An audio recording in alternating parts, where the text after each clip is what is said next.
بسم اللہ الرحمن الرحیم۔ السلام علیکم ورحمۃ اللہ وبرکاتہ۔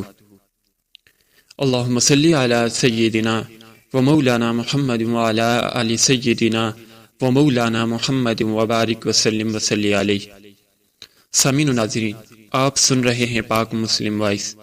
آج کا ہمارا موضوع ہے حضرت امام حسین رضی اللہ عنہ میدان کربلا میں۔ پورا واقعہ سننے کے لیے ہمارے ساتھ ویڈیو کے انت تک جڑے رہیں، اور اگر آپ ہمارے چینل پر نئے ہیں، مزید اسلامی واقعات سننے کے لیے ہمارے چینل کو سبسکرائب کر لیں۔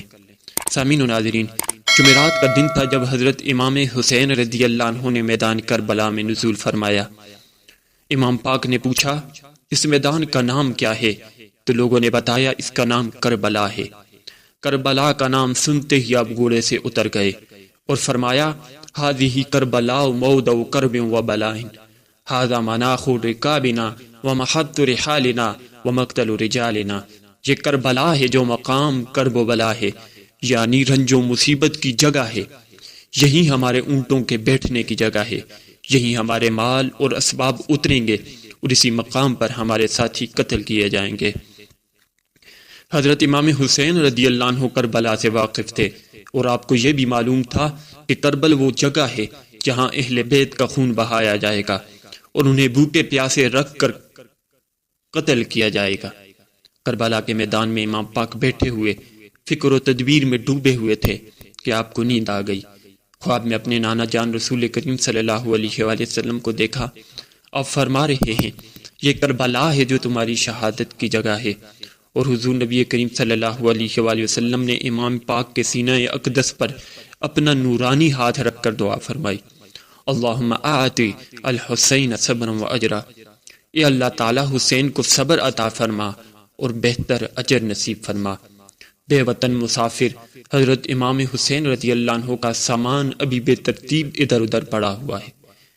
بے حیا اور دغابازوں کو ذرا بھی غیرت نہیں آئی کہ جس مہمان مکرم کو 150 خطوط لکھ کر ہزاروں تمناؤں اور التجاؤں کے ساتھ بلایا ہے، اور پھر اس کے ساتھ کیا سلوک کر رہے ہیں۔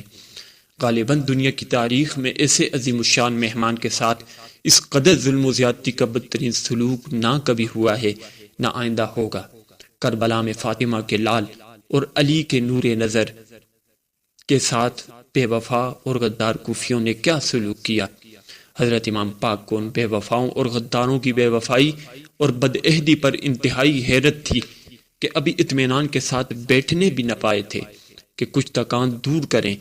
کوفہ سے عبید اللہ بن زیاد کا قاصد یہ خط لے کر پہنچتا ہے کہ آپ یزید کی بیعت کیجئے، یہ جنگ کے لیے تیار ہو جائیے۔ حضرت امام پاک نے وہ خط پڑھا اور قاصد سے فرمایا، میرے پاس خط کا کوئی جواب نہیں ہے۔ ابن سعد جو ایک جنتی صحابی حضرت سعد بن نبی وقاص رضی اللہ عنہ کا بیٹا تھا، اور وہ نااہل حریص الدنیا ہی تھا، حضرت امام حسین رضی اللہ عنہ کی عظمت اور بزرگی سے خوب اچھی طرح واقف تھا۔ اس لیے وہ یزیدی فوج کی سپہ سالاری سے بچنے کی کوشش کرنے لگا، بلکہ صاف طور پر انکار بھی کیا کہ میں ابن رسول کے خون ناحق سے اپنے دامن کو داغدار نہیں کر سکتا۔ مگر ابن زیاد نے اس کو مجبور کر دیا کہ یا تو وہ ایران کی گورنری سے الگ ہو جائے یا حضرت امام پاک سے جنگ کے لیے تیار ہو جائے۔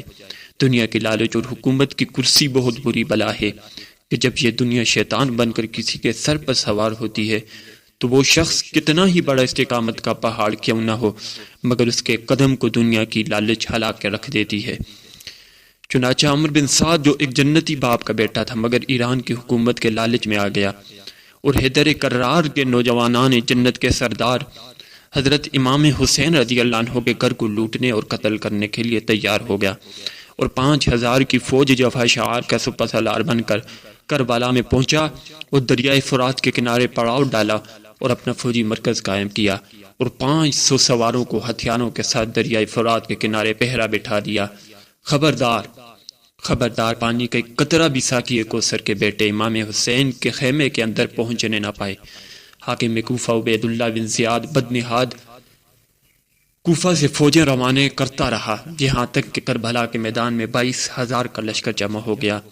کتنی حیرت کا مقام ہے کہ حضرت امام حسین رضی اللہ عنہ کے ساتھ کل 72 انسانوں کا قافلہ ہے، ان میں عورتیں بھی ہیں اور بچے بھی، بوڑھے بھی ہیں اور جوان بھی۔